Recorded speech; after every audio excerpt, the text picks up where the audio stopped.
Well, you guys did it. You guys did it.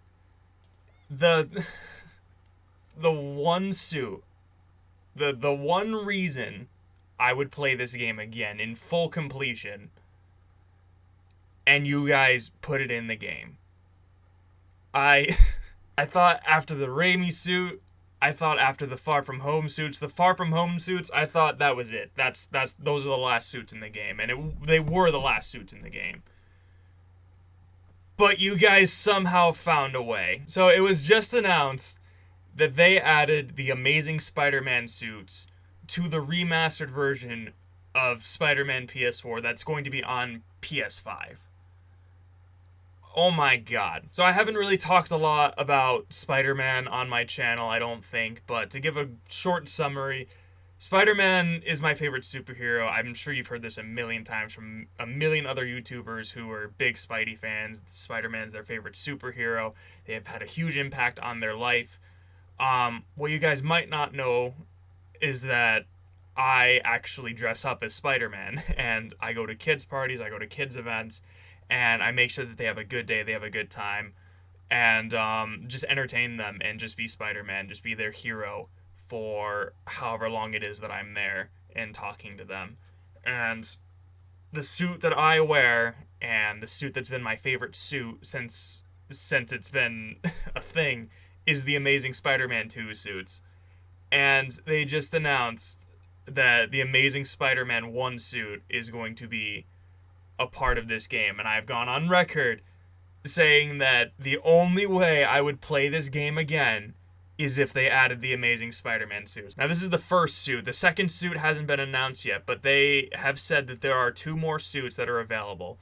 So, one of them has got to be the Amazing Spider-Man 2 suit. I'm almost positive that it has to be. You can't have the first Amazing Spider-Man suit without the second one. But regardless, I would still play this game again because I know this isn't really a popular opinion, but I actually really do like the Andrew Garfield Spider-Man movies, and I especially like Andrew Garfield as Spider-Man. And even just looking at this suit right now, look at this. This suit looks gorgeous. And captured right from the PS5, it looks amazing. And I said from the very beginning, that's the Amazing Spider-Man 1 pose.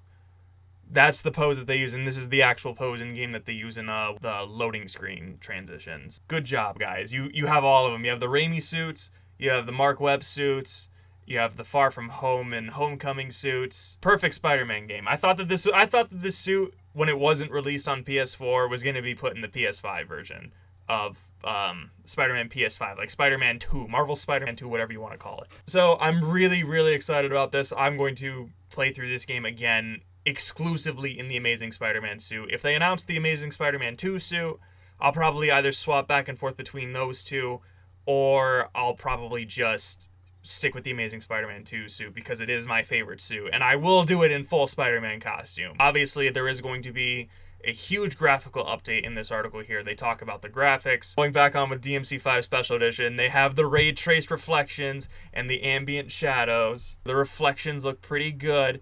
And if y'all remember, back during those early E3 days when they were talking about the puddles and they had the puddle gate because the fucking puddles didn't look as good, now we get the puddles and we get the reflections. So there we go. We did it. Puddlegate worked, guys. So the other thing that I saw, and something that obviously needs to be addressed, of course, is they recasted the facial actor for Peter Parker. Which is an interesting choice that they made, and it says here, in order to bring the best performances to players with our next generation Marvel Spider-Man games, we have recast the face of Peter Parker. We loved working with John Bubniak, I apologize if I pronounced that wrong, on the original game. However, to get a better match to Peter Parker's actor Yuri Lowenthal facial capture, they have casted Ben Jordan to be the face model for Peter Parker on the PS5 console. Okay, so they also have a clip here of the performance in action. I haven't seen this yet, and I honestly don't know how it's going to look. Let me blow it up in full screen, actually. Just in time to celebrate. Celebrate? This is probably one of the best scenes to actually have it, too. Wait. Where are the arms? I mean, it looks good. It looks really, really good. It's just really bizarre to watch. I can kind of see what they're talking about just a little bit, about how maybe the face matches the voice a little more. But here's the thing about this, though. The problem isn't really about if it looks better or doesn't look better. The problem is that for the past 2 years, we've been looking at this other face as Peter Parker, as Spider-Man, for Marvel's Insomniac's version of Peter Parker / Spider-Man. This is the face that we've associated with.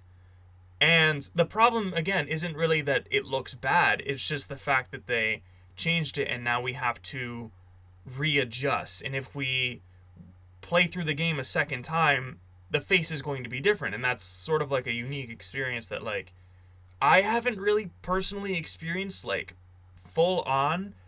But the best way that I can compare it would be watching, like, a deep fake of an actor having their face portrayed on another actor. Just the other day, I saw that there was a deep fake of John Krasinski as Captain America, and they deep faked his face to be on the body of Chris Evans. And they've done similar things with another one that I remember watching was Back to the Future.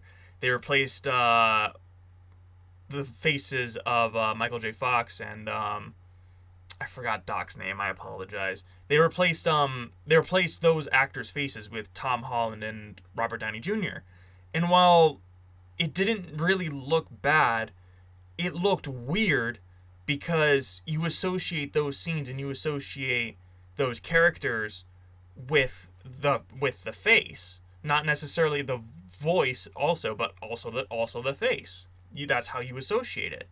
So when I watched the Back to the Future scenes with Tom Holland and Robert Downey Jr., and I recently just watched Back to the Future for the first time, it looked jarring. And I just watched Back to the Future for the first time, one time, and it just felt weird. But now we get an entire campaign, an entire story of a different actor's face. And I guess if we were to play the game again like this, we would get used to it, so that for the sequel of Marvel's Spider-Man 2 with Yuri Lowenthal and Miles Morales, like, sort of teaming up or whatever their second game is, I guess we can get used to it. But it's a very interesting choice that they did that. And they said that the reason was to get a better match for Yuri Lowenthal's facial capture.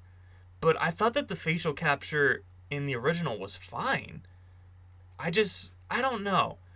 It's just really interesting. It's a weird change. I'm willing to give it a shot. I mean, obviously I'm gonna have to give it a shot, but I just think that the decision is weird. That's all. So I want to hear from you guys. I want to hear what you guys think of the Amazing Spider-Man suit getting revealed, the change in the face model for Peter Parker, any of the ray tracing capabilities, and also what are the other two suits that you would like to see. Are you happy with the Amazing Spider-Man suit, or do you want to see something else? Let me know in those comments down below. I'm keeping my fingers crossed for that Amazing Spider-Man 2 suit, man. I want it so bad. So thank you guys again for watching, and I'll see you next time.